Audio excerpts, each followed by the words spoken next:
Hello, I'm 95 Fathoms and welcome to my Elite Four battle for my Moth team quest. For this video, I recorded both Round 1 and Round 2 of the Elite Four, that is, the first match that ends in fighting the box legendary N and Getsis, and then the post-game match where you fight Alder as the proper champion and actually enter the Hall of Fame. With that said, both of them combined wound up being pretty long, and I didn't think the actual Elite Four in Round 1 was that interesting, since I'd over-leveled everyone to account for N and Getsis, so I decided the only battles I'd show in full were everything in N's castle and then all of Round 2. If you're interested in longer videos that include everything, then definitely feel free to let me know in the comments, but otherwise I figure there's a limit to how much is worth showing. For Round 1, I obviously had not yet gotten the post-game Volcarona, and I wanted to give Beautifly and Butterfree their moment in the spotlight before having Round 2 be my full team of 6 Moth Pokemon. As a result, I chose Dustox to leave off for Round 1, which I landed on pretty much by default, given that Masquerain provided good coverage and every other Moth was a crazy enough hunt that it kind of felt wrong to leave them off the team for anything. It bears mentioning that Venomoth's hidden power type is water, and as I said in the Burmy video, I obviously chose Sandy Cloak Wormadam to balance out types and coverage on my team. Otherwise, everybody's movesets were pretty offensive based and more sweeper oriented since none of them have particularly good survivability, though my options were somewhat limited due to not yet being in post-game, nor having access to moves learned at higher levels. Mothim is the only one that really requires some explanation, and it's probably a weird choice, but basically I saw Mothim learns Camouflage and decided that since that would always change it to normal type in the Elite Four, that might be a good way to mitigate the inevitable weaknesses of my team across 6 bug types and mostly bug flying types. Mothim's got equal base stats in attack and special attack, so even though it has worse coverage on the physical end, I went with the physical build to make Return more powerful so it would have a decent stab option while camouflaged, and also so I'd have 2 physical attackers between it and Wormadam instead of just 1. I do think I'll go back at some point and reset its EVs with berries and pivot it to a more traditional moveset, so it's better for broader uses instead of being based around a gimmick solely as a part of this quest, but for this purpose I tried to get creative. Also, I will preface these battles by saying I did all of them on set mode, and I did try to avoid healing during battles, but I did not forbid it, so if the need came up, I was willing to use potions or revives. With all that said, I will cut to N's castle. Alright, we are back in front of Zekrom. You may or may not know this, but Reshiram and Zekrom are required catches in Black and White 1. When you encounter them, if you run away, if you knock them out, no matter what you do, they'll still be on the overworld and they'll force you to catch them, unless your PC boxes are 100% full, which I bring up because I don't want to capture Zekrom right now, so I have completely filled up my PC boxes. I cannot catch Zekrom, and therefore I am just going to run away from the battle, if Zekrom lets me.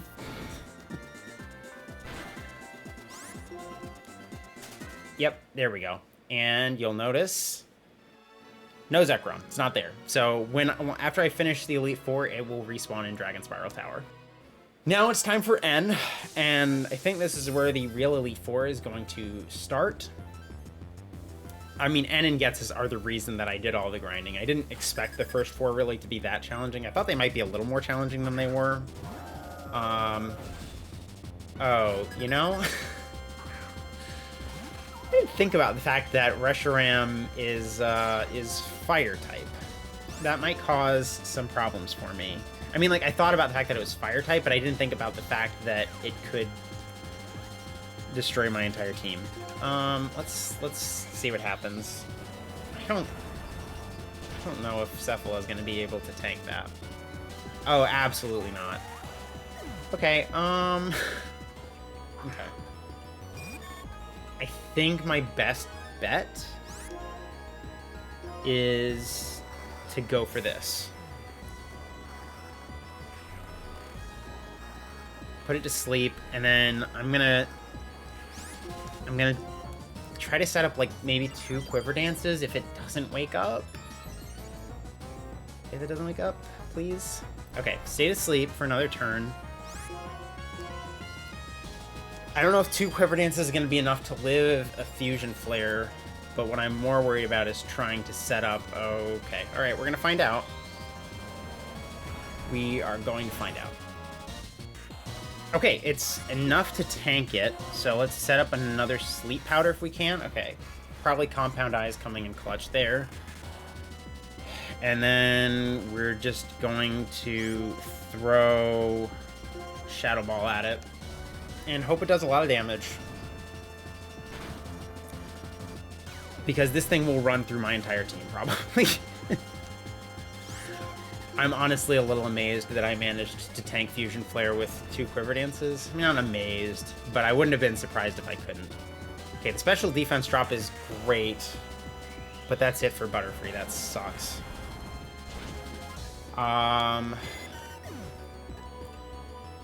Will he full restore Reshiram? He probably will. So I'm going to try my other Sleep Powder strat. I'm going to try the Sleep Powder strat with a different Pokemon. Yeah, okay, there we go.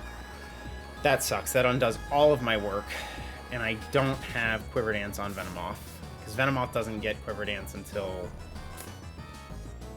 I think it's level 63 or something. Sludge Bomb's got stabs, so that's going to be my best option. Shame it can't poison it, but it needs to be asleep or it will murder me. So this is my best bet.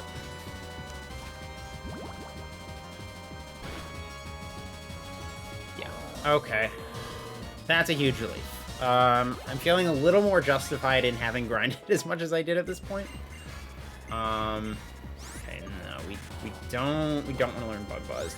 I would normally put like complete stab coverage on at least most of my Pokemon, and I'm missing like a Bug or Flying type stab on a couple of them, either because there wasn't a good option, or because I figured everybody has Bug type, so I might as well mix it up a little bit.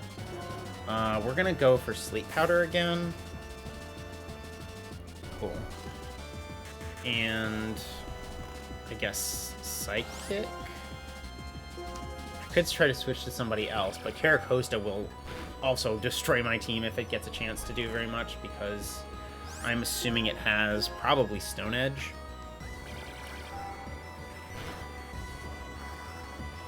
Okay, Caracosta down. That's 2 out of 6. No, 2 out of... Does he only have 5 Pokemon? I'm trying to remember.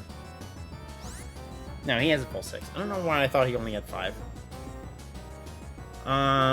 We're gonna go for Sleep Powder again. Just because his team is... I mean, Archeops is also scary. You know, I don't think I ever processed. He has both of the fossils. It's an interesting decision. And is such an interesting character. I feel like that's kind of like a very uninteresting... Ooh, nice crit. It's probably a very uninteresting take. You know, everybody loves N. I feel like... I mean, some people don't, I'm sure, but... He's just such an interesting character. I think the way he's... I mean, the way he's characterized by having, like, different Pokemon from each area... That's why I specifically mentioned that here. I think him having different teams and building them from... the environment is a very interesting way of character building. I love when they use Pokemon teams to do character building, like Silver having Crobat in the final battle with him, showing that he's starting to care for his Pokemon. Okay, so here's the thing.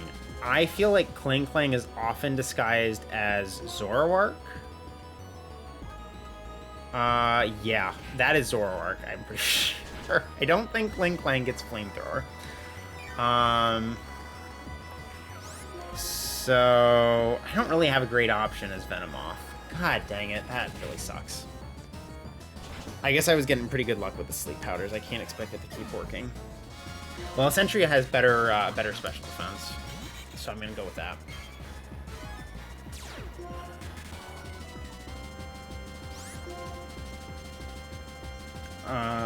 And we're gonna go Silverwind.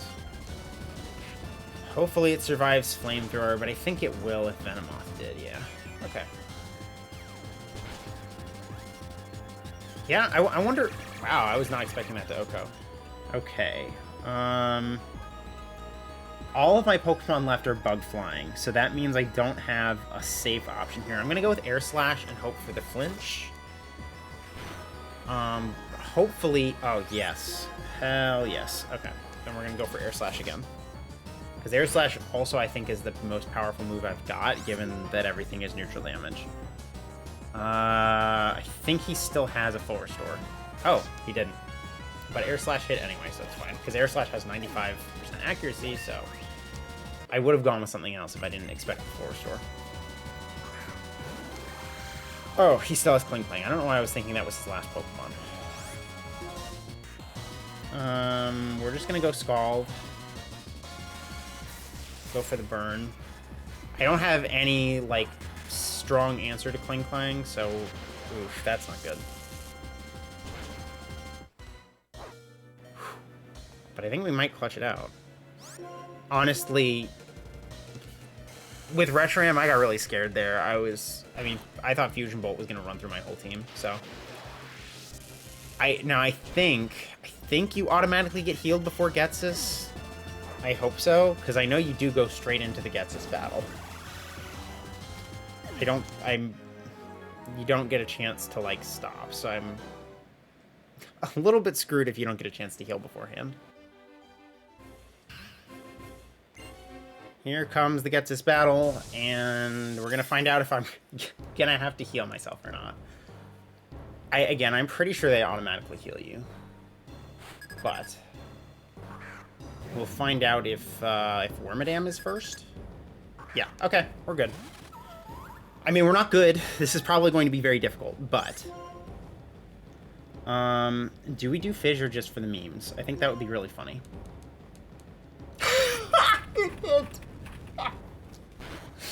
I should have just done that on Reshiram. Actually, never mind. It OHKO'd me with Fusion Flare, so it wouldn't have mattered. Great. Love that. Wow. He's pulling out the big guns already? I'm not gonna try... Well, yeah, I think Hydreigon is... I think it's got Levitate, so... Oh, yeah, it also has Fire Blast. Yikes. Whew. Well, that sucks.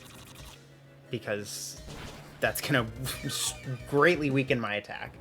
But I can't believe Cephala survived. I guess... I feel like there's something weird about... Aside from the fact that Hydreigon doesn't evolve until level 64, I feel like there's something else funky about the way Getsus's Hydreigon is built, but... I'm gonna go with Sentria. Intimidate isn't going to do anything here, because I'm pretty sure it's a completely special build. It's got, like, Surf, Fire Blast, Focus Blast, probably something else insane, but... Okay, Silver Wind. Hopefully I should be able to tank the Fire Blast if Cephala could. I guess maybe I was thinking Cephala wasn't an option earlier when I was looking for good special defense, because,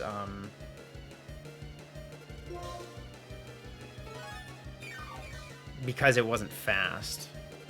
It would make sense that it has better special defense than Essentia, given that that Wormadam is a bulkier Pokemon. See, if I'd gotten the Omni Boost, that would have been really nice. But, alas. I guess that's it. Now, we're gonna try Butterfree, because Butterfree might outspeed, and we're gonna try the Sleep Powder strat. With Compound Eyes, it's a little bit safer. Oh, crap. It outsped. Oh, this could be a problem. Oh, yeah, that's a problem. Can he miss with Fire Blast, by the way? Like, just wondering. I never hit with moves like that. That's why I never use them on my team. I hate them. They always miss for me. There we go.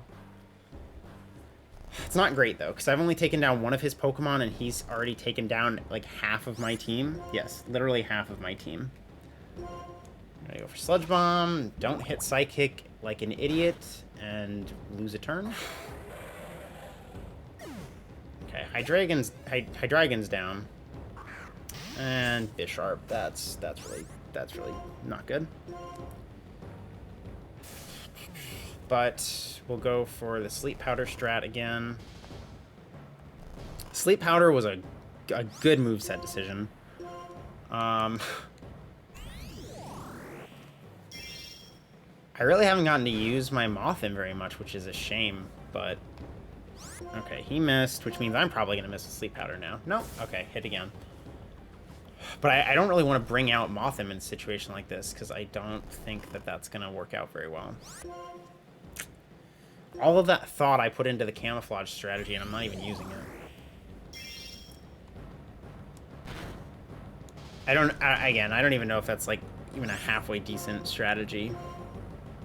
But it was the best thing I could come up with to try to offset my weaknesses, other than just trying to have coverage moves, because coverage moves only do so much when you get O-code, but Mothim is also not really bulky enough to tank hits even when it's not hit super effectively. God, that's not good.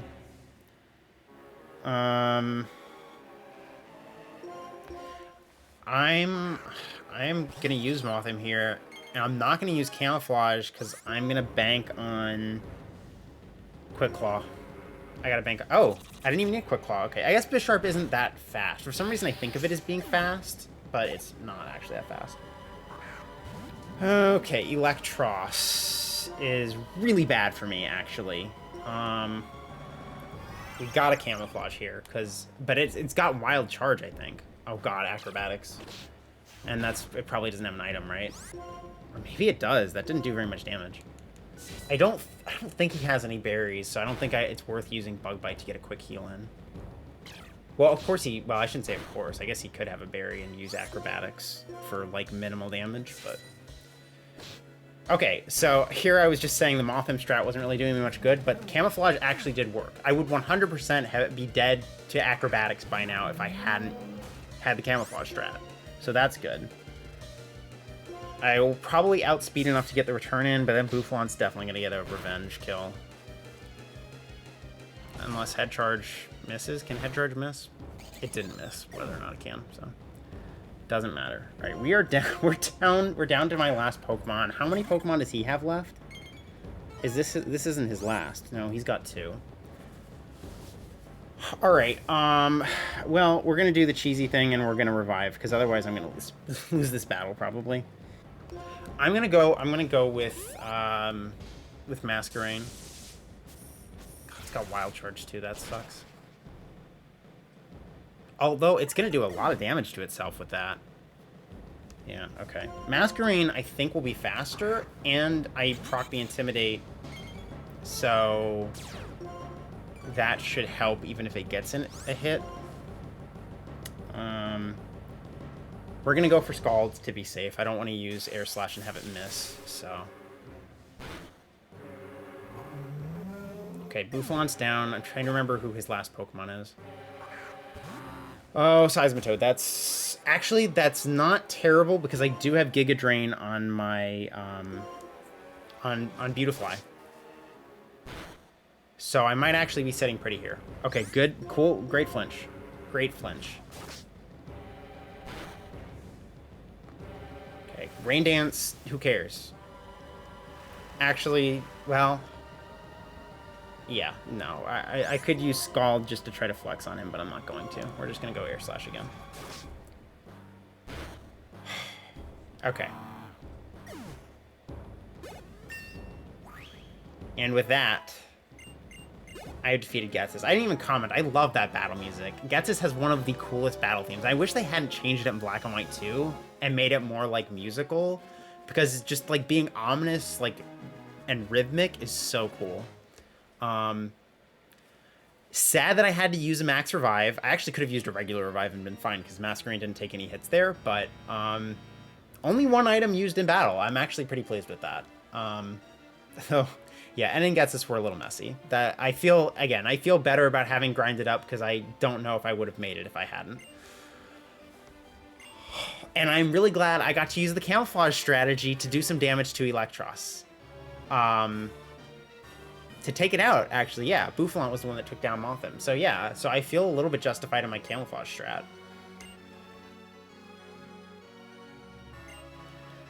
I will say that this definitely makes me way more scared for round 2 of the Elite Four. Volcarona will definitely be a huge help because Volcarona, none of the Moth Pokemon are that good except Volcarona. Volcarona, I know, is pretty viable in battle. It doesn't help my rock weakness, but it is really good in other respects. It gives me a little more coverage. I'll have more coverage also from just being able to use TMs and move tutoring and stuff.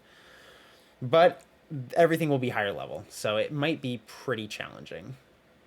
But I feel pretty good about having beaten the Elite Four with my my bug team for round 1. I love this ending. Ending. Ha ha ha. The music and everything, and also really fun fact, and I'm sure people, I guess this probably goes without saying, and maybe everybody else has realized this, but when I was playing through a couple of my black and white versions to set them up for hunting, for my Black Dream Team quest, I was playing like alongside each other, like at the same time beating the game, and like the whole thing is like truth versus ideals is black and white.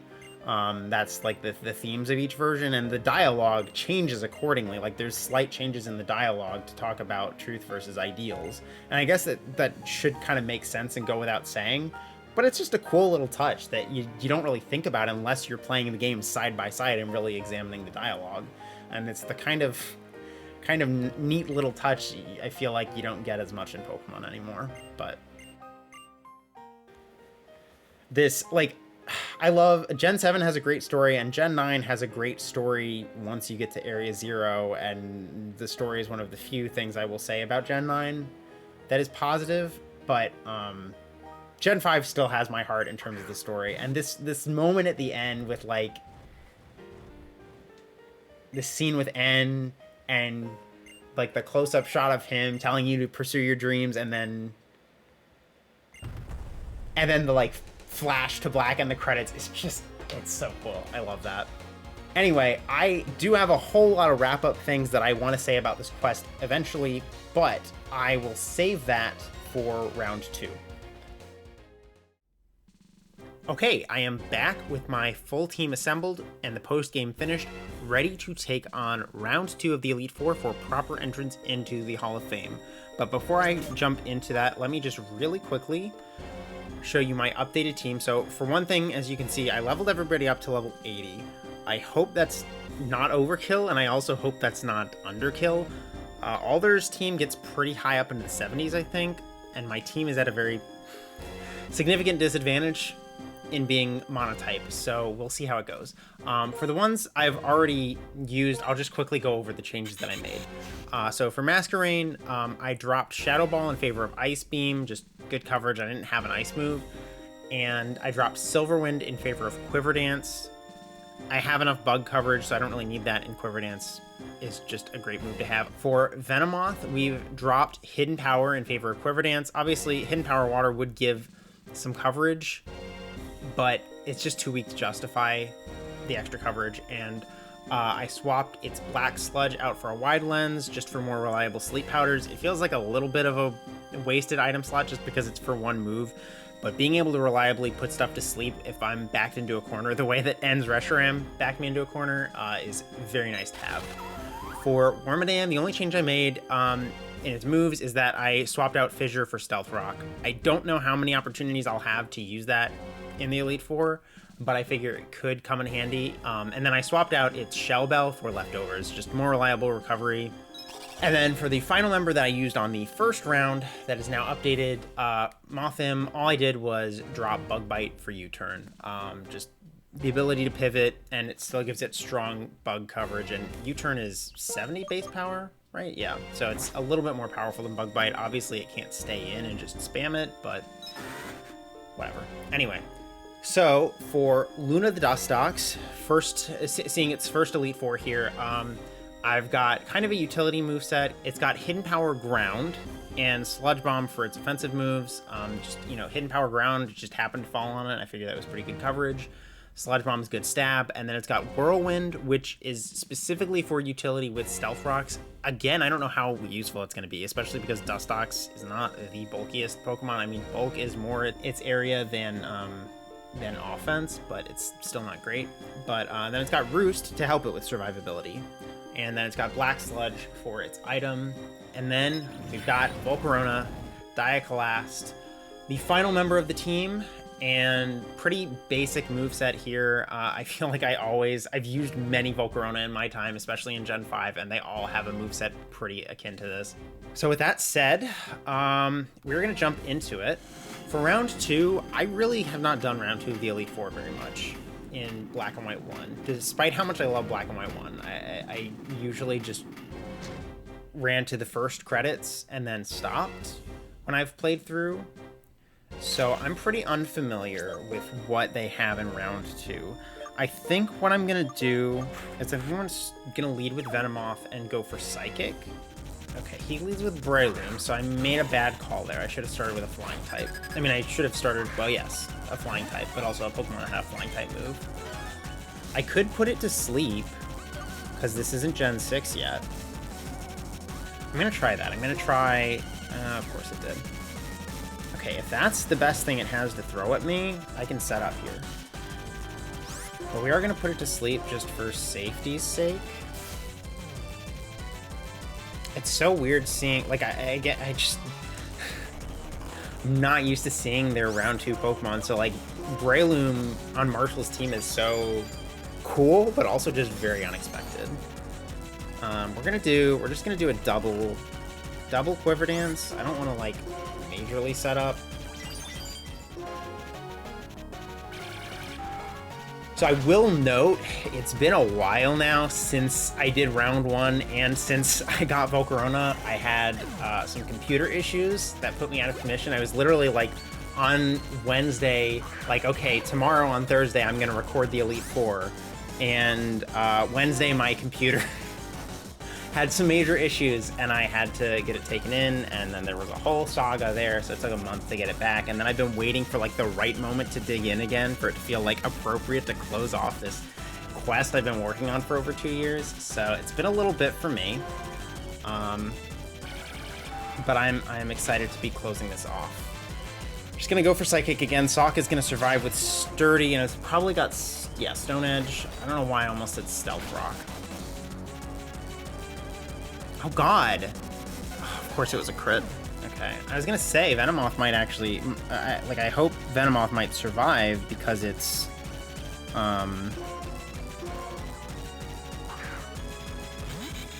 not double weak to rock, but so much for that. So we know he's gonna, yeah, full restore, which is great. And by great, I mean not great. So Sturdy is gonna get hit again. I don't know if he probably will full restore again. I'm just gonna Scald. Oh, okay, he did. Just because Air Slash has a slight chance of missing. Especially because if that thing got Stone Edge off, I'd be... no way I'd survive that, even with Intimidate. Okay, Conkeldurr is spooky if he gets a move off, but hopefully Air Slash can take care of him in one move. Maybe? Yeah, there we go.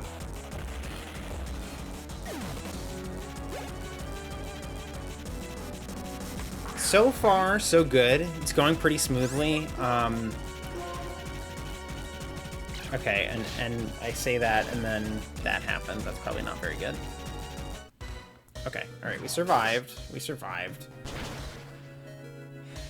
It's hard to know what to do with stuff like this, because it's like, everybody, all these Pokemon are at such a high level at this point that the level disparity matters less. So, like, a 10 level disparity is not as big of a deal at this level as it is at smaller levels. And also, you know, Alder's gonna get up near the... Oh, that's not good. Oh, yes it is. Sweet. As I said, Alder gets close to level 80 with his Pokemon. So, it's like, you know, I don't want to have a pretty even match up to him and then get swept. Well, Venomoth would be nice here because I would be able to absolutely destroy Toxicroak, but we're just going to go for Air Slash. Okay, that was pretty easy. I think that was his last Pokemon, right? Because he just came out and... yeah, that was it. Okay. I mean, I do have a good type advantage over him. Okay, it's time for Caitlyn, and I am going to, I think, lead with Cephala, and we're going to try Stealth Rock. We're going to see how that goes. Whirlwind is probably not going to be something I'm going to try in this battle, because Dustox will probably die to everything that she has, but at least I can set up Stealth Rock. You know, it just gives me an advantage right off the bat. And also, I want all of my Pokemon to see some action as much as possible. Don't want to leave anybody in the dust. Not that I necessarily think Cephala will, but this is just a way to ensure that she sees some screen time. Alright, that's very annoying, but fortunately, I'm not planning to stay in with Cephala, so I can just switch out. I was not committed to that particular course of action. So we're going to switch to Cathelia.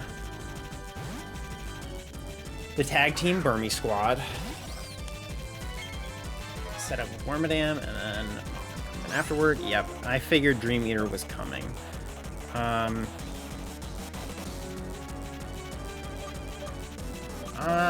gonna hit it with Aerial Ace.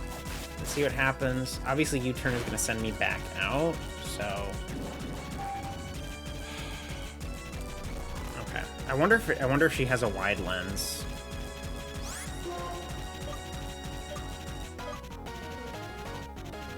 I'm just gonna switch again. This is really annoying. This is really annoying because he's just gonna Dream Eater. Yeah, I think I said something in the first round of the Elite Four about like, oh, I feel like somebody probably has like a berry or something. Yet they don't have any held items in round 1. I looked it up afterward. But they definitely have held items in round 2. I know that. So, at least some of them. I assume all of them do, because they tend to go all out with round 2s. But okay, well that does some nice damage to Sigilyph. I kind of hate to pull out Volcarona at this point because Volcarona feels like an easy win button, but you know, Volcarona hasn't gotten to see. Well, I've used it in the post game, but it hasn't gotten to see any screen time in the Elite Four yet, obviously. Okay, she has a Metagross. I'm glad I have Volcarona now. Again, it's just, it's like, obviously it makes sense. Metagross is a Psychic type. But I just do not think of, like, Metagross as being in the Gen 5 Elite Four. Just because I don't do round 2 enough. But you love to see it. You love to see the... It's very cool to see the, like, non-Gen 5 Pokemon in Black and White 1 especially. We're just gonna stay in. I feel like it's dangerous to switch out, especially because 2 of my options are asleep. I noticed something interesting while I was doing the post game, which is that, like, and I guess it kind of makes sense. It should maybe go without saying, but the trainers all seemed to have Pokemon that aren't that you can't find in the wild, even like in the post game areas. So like Mothim and Wormadam, I saw both of those. Weedle and Caterpie, which, like, I'm sure otherwise you'd be looking at that like, why does this trainer have a level 60 Caterpie? But it's because you can't find them in the wild. But it's sort of like what they did in Gen 4, where they make sure that, like, if you fight all the trainers, you basically can complete the Sinnoh Dex without having to do any trading or anything. Not that that's a requirement for Gen 5, but it's still cool that they do that to, like, let you see the Pokemon you wouldn't be able to see otherwise. Alright, we're all healed up, and I'm going to stick with Cephala out in front and go for Stealth Rock again. And we're going to try to mix it up this time and not just hone in on Volcarona. The Hypnosis thing really messed me up. I probably shouldn't have switched out, but I hate waiting for the RNG to proc in your favor and just, like, increasingly having your Pokemon knocked out with Dream Eater. It's very annoying, so. Ooh, that's actually not good, because I am weak to water. But we're going to set up the Stealth Rock, and then we can try Bug Bite. Hopefully Cephala can tank this, at least. Yeah, okay. She won't live another hit, though. Oh, wait. Actually, she probably will with that leftovers, so we're gonna bug bite. Actually, that was stupid because it's gonna have rough skin, so that actually is gonna knock me out, I bet. Because rough skin is gonna proc before leftovers does. But hopefully she can do some damage before she goes down. Ah, of course he barely survives. Now he's gonna full restore.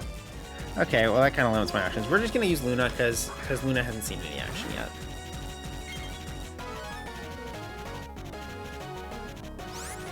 Actually, ooh, I have an idea. Let's go for the whirlwind strat. Let's see what happens. I mean, we know what's gonna happen. It's gonna get switched out for something that's going to fall into the stealth rocks, but I don't know. Have a little bit of fun with it. Okay, not that much fun. It's not really the best possible option we could have ended up with. Oh well. Let's sludge bomb just to do some decent damage, even if it's resisted. I think that will probably do more damage than hidden power ground, and we get poison. That's what I was hoping for. That, however, is going to hurt.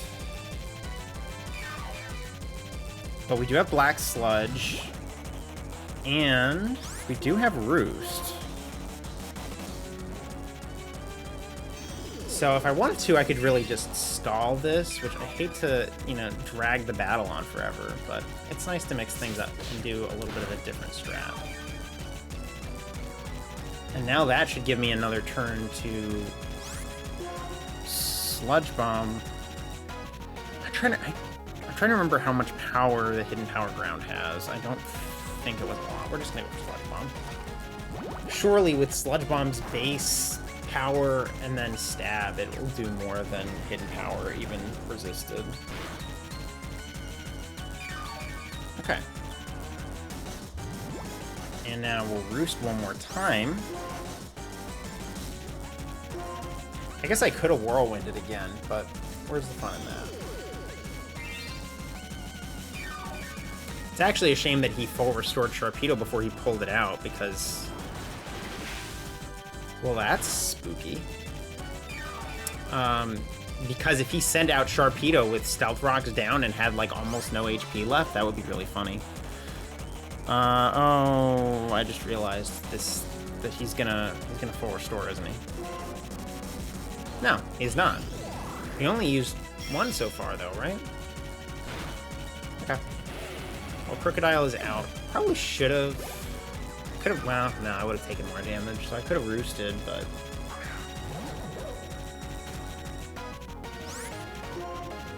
why is his entire team resistant to Stealth Rock? Yeah, so far this Elite Four has been pretty easy. I'm surprised, because this is not... Volcarona did kind of sweep the last one. Volcarona is like the one member of this team that's really good.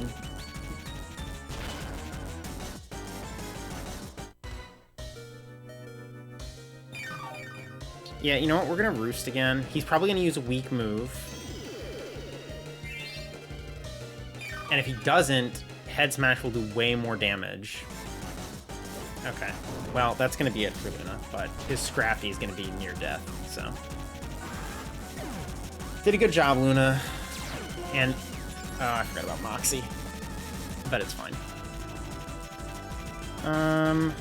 Let's see. We're gonna send out Cathelia, because Cathelia didn't get to see much action last time before the frickin' Hypnosis luck screwed me up. And there's the Quick Claw. I would love to see the camouflage strategy put in a little more work this time than last time, but it did admittedly save me from a pretty dire situation last time. And, I don't know, there's going to be a whole lot of opportunities where it's going to be relevant. We're going to get Cathelia out of there, though, because I don't think he's going to do a whole lot of work. And let's send out more.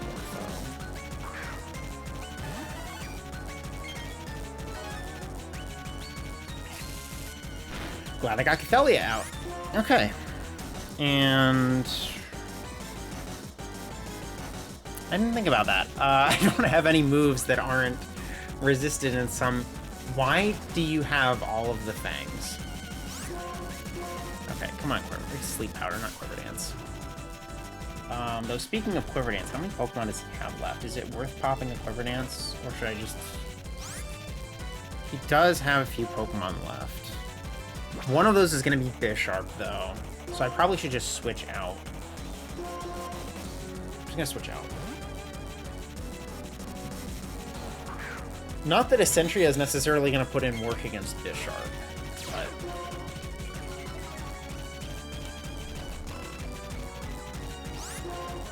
But Venomoth literally does not have a move that can touch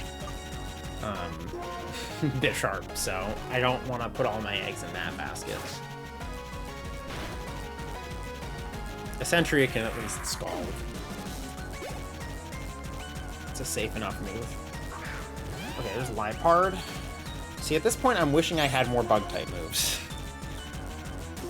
But it's okay.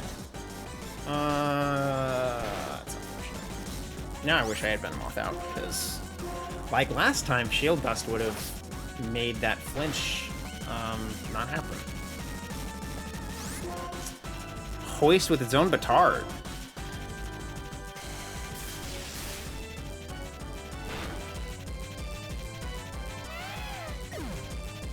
Alright, and now Bisharp is the only one left, and we're just gonna Scald it, and go for that. Yeah, there's way too many Pokemon in this Elite Four that are resistant to Stealth Rock. I think probably the best move is to just wait for Alder to try Stealth Rock again. I guess Chandelure, we know on Chantarel's, why did I say Chantarelle? Chantal's team, would be hurt by Stealth Rock, but I don't think it's worth it. Oh, I forgot about Sharpedo. I was thinking Bisharp was the last one. Alright. Now let's Air Slash it.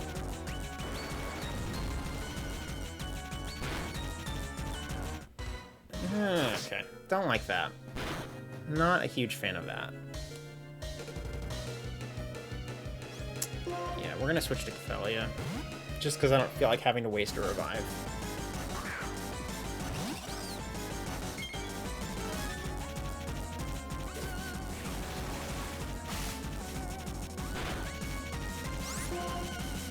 Okay, and we'll just Aerial Ace. Gonna take damage from Rough Skin, but that's fine. And if this knocks out, I'm gonna be annoyed, because I specifically wanted to not use a revive if I could. Alright, yeah, this has been really smooth sailing so far. I guess Alter is the one I was most worried about anyway, but maybe level 80 was too much. I don't want to, like, go get geared up to do, like, the final fight and lose, and have to, like, regroup and do it again, like have to like level up and everything again. It's just, it really like takes all the wind out of your sail, in my opinion. So, or like it, for me, that experience takes all the wind out of my sail. And I want this to be a victory lap and not like a struggle. Upon actually going through and healing all of my Pokemon, I realized 2 of my Pokemon were knocked out, 3 of them were pretty weakened. Volcarona was the only one who didn't have damage. And everybody else is in kind of rough shape, so maybe I was speaking too soon in terms of like, wow, maybe I overleveled. Hasn't been easy, but I have been able to kind of mess around and just do like stalling strats. So I guess in that respect, it's been not that difficult. But I always want her Cofagrigus to use Curse instead of Will-O-Wisp, and unfortunately that is a problem because Cephala is a physical attacker. So we actually are just going to set up Stealth Rocks, because I have nothing else better to do with Cephala right now, because she's just not going to be able to do much with actual outright attacks. And then we're going to switch into... We're going to go with Morpho. Morpho should be in a pretty good position in this fight, I think. As opposed to the last one where 50% of its damaging moves were not going to affect any of Grimsley's team.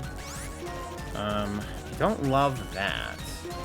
We're gonna do Sleep Powder, and we're gonna set up a Quiver Dance or 2. Definitely no more than 1 if it wakes up first turn, but I may set up a second one, or I may choose not to do that. Regardless.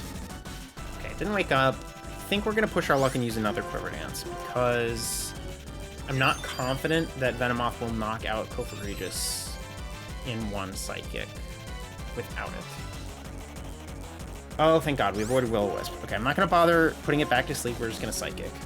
Because I think 2 times Psychic should knock it out from there. Yep, there we go. And now we may be sitting pretty with Morpho. We'll see what happens. I don't love that. Ooh, but Stealth Rocks do help. And then Psychic. Ah, oh, so close. So close. And that's probably... Well, no. Dang, even with the 2 Quiver Dances, it didn't help. I was waiting for it to be a crit, but nope, I just couldn't survive it. Well, we are going to do... I'm pretty sure this is what I did in round 1, which was Scald Chandelure to death. So...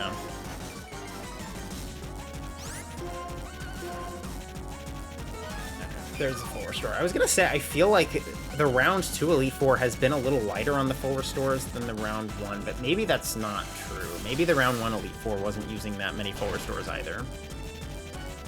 I thought they used at least 2 apiece, but maybe they only used 1. Dang, Sentry is leveling up over everybody else. But he's going to have an advantage over Cathelia and Cephala at least, because they're working off of the same... They have the same OT as this game, so they're not going to level up as fast.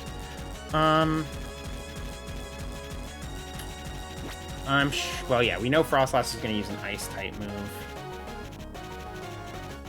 And nobody's really a safe switch except for... Let's just switch into Volcarona. That'll resist Ice Beam or whatever exactly she tries to throw at me. Okay, Blizzard. That's not what I was expecting, but here we are. Okay. Didn't get the freeze. I was waiting for that to happen, but it didn't. So we're good.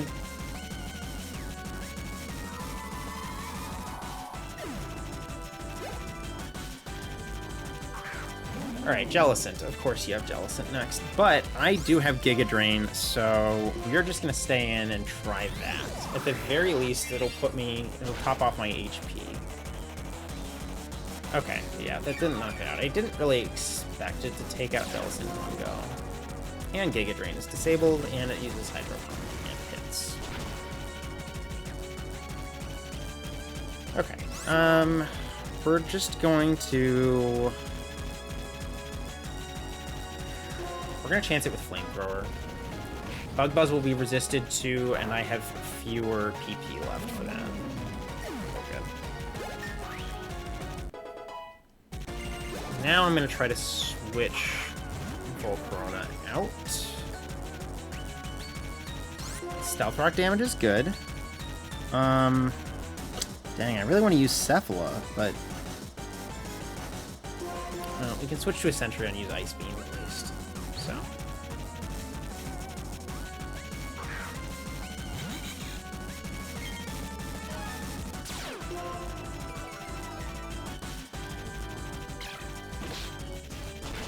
Don't like that. I did not think about it having acrobatics. That was with Intimidate, too. That did a lot of damage. Better hope this either KOs or freezes. Okay, KO'd. How many Pokemon does she have left?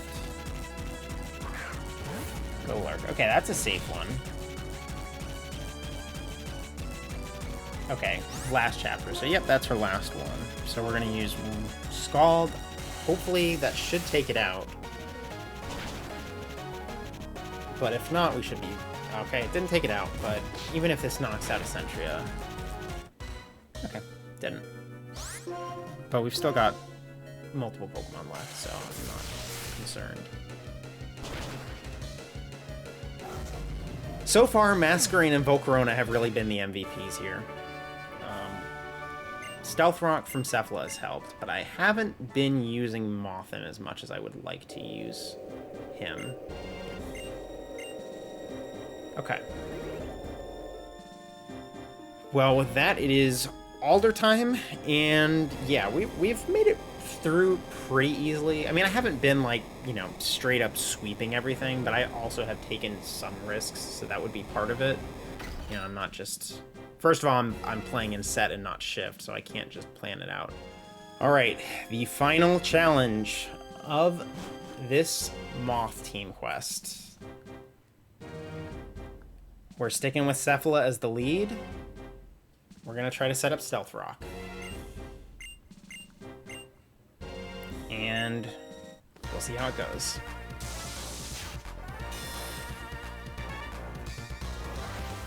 Kind of wish Alder got to see a little more... I don't want to say screen time, because he does get a little bit of screen time in the story.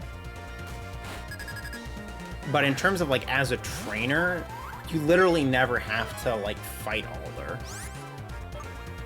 So I sort of wish he got a little more attention as a champion, but... Alright, we're gonna set up Stealth Rocks. Excelgor wastes its turn, so we love that. I could switch to Luna and use Whirlwind, because Stealth Rock damage on Excelgor would be nice, but we're just going to go straight for the Rock Blast and see what we can do there. Okay, that's a decent bit of damage per hit. Oh, wow. Okay, yeah, that did a lot. That did a lot. I'm glad you approve of me using a super effective move, Alder. Oh. Well, oh, that's right, yeah. Ground type resists it. But of course he's gonna get the 5 hit. Really? Was that fully necessary? And I missed. Alright. We're gonna use Bug Bite. Because if it hit me first, that will be a better move to have used. Damn, okay. Knocked out Cephala. He outplayed me on that one, I will admit. But the combined RNG of the 5-hit plus crit on his end and then the miss on mine was definitely responsible for that. Did a lot of damage. I guess we knew Mothim wasn't bulky, but I was hoping it wouldn't do that much. Okay, Bouffalant is actually terrifying. I don't have any answers to Bouffalant. I don't have any fighting type moves. We're gonna U-turn out of here. I'm gonna take a wild guess. Oh, that did a lot of damage. I'm gonna take a wild guess and say Bouffalant has Head Smash, and it's gonna use it this turn. We're gonna send out Luna, hopefully not to be a sacrifice, but because Luna will probably tank it the best out of anybody. Or it could have Stone Edge. That's also scary.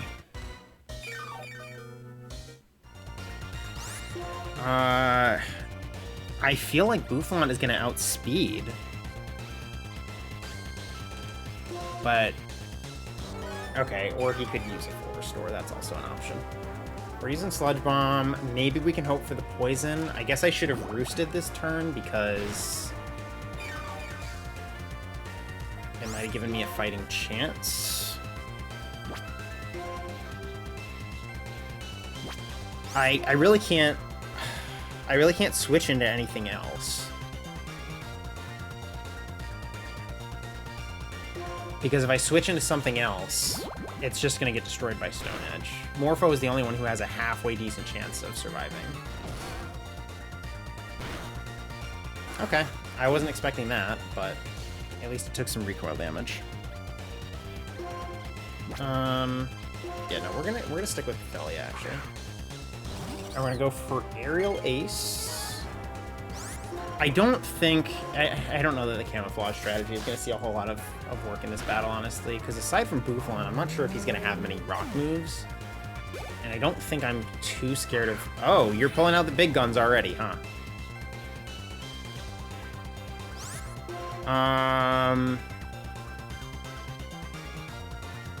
Okay, I take that back. We're camouflaging.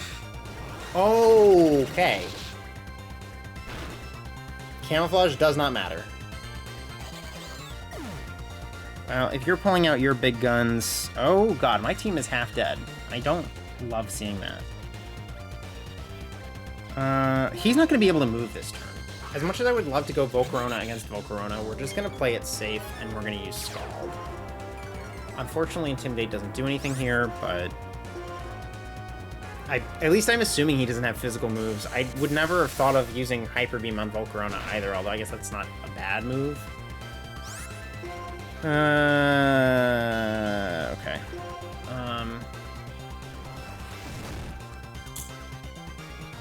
Does his Volcarona have a white herb? It probably does, because I was going to say at least that means his Volcarona is basically out of commission, but...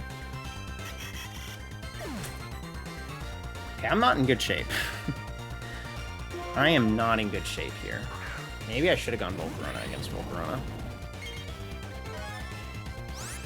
No white herb, so we're safe in that respect. But his Volcarona's out anyway. Okay. Yeah, this battle is not going as well as I might have hoped. But Volcarona can kind of sweep here.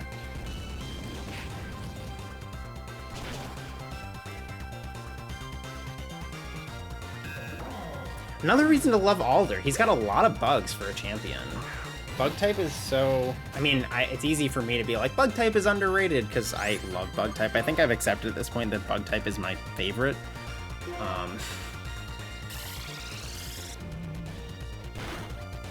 But, you know, and many bug types are weak. The bug type itself is not great, but... okay, alright. Draudigon is down.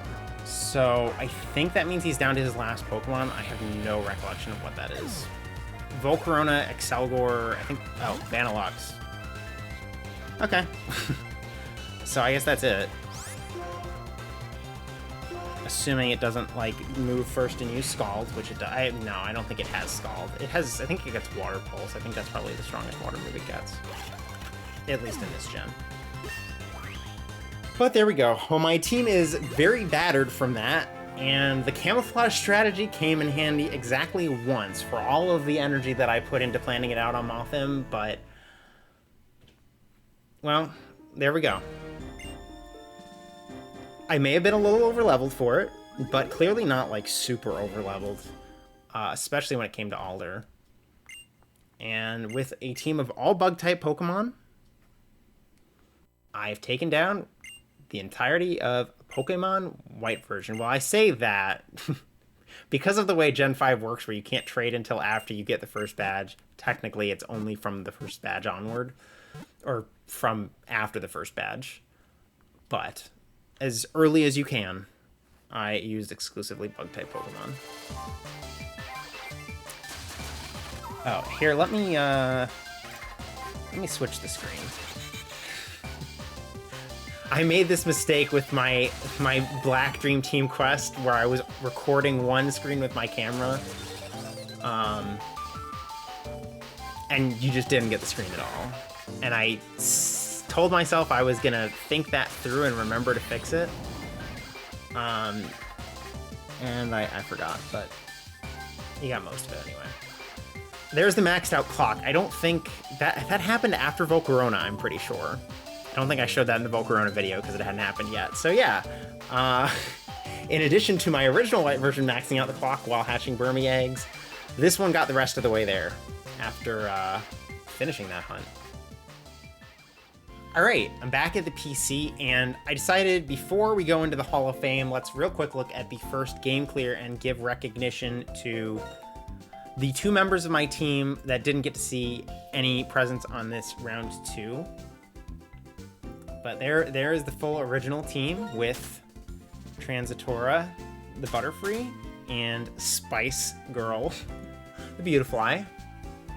And this first game clear, which happened on February 26th. And then we've got the first Hall of Fame, which happened today, May 30th. Been a little bit, but here we are nonetheless. Cephala, the Wormadam, Diacalast, the Volcarona, Luna the Dustox, Cathelia the Mothim, Morpho the Venomoth, and Accentria the Masquerain. Really crazy to finally be at the end of this. I started this quest on March 22nd, 2022. That was the first day I started hunting the first Wurmple for this quest, and I am now entering the Hall of Fame, or have entered it, as you can see, on May 30th, 2024. Granted, I would have finished this off about a month ago, if not for the external complications I mentioned earlier, but it still took over 2 years to see this to its completion.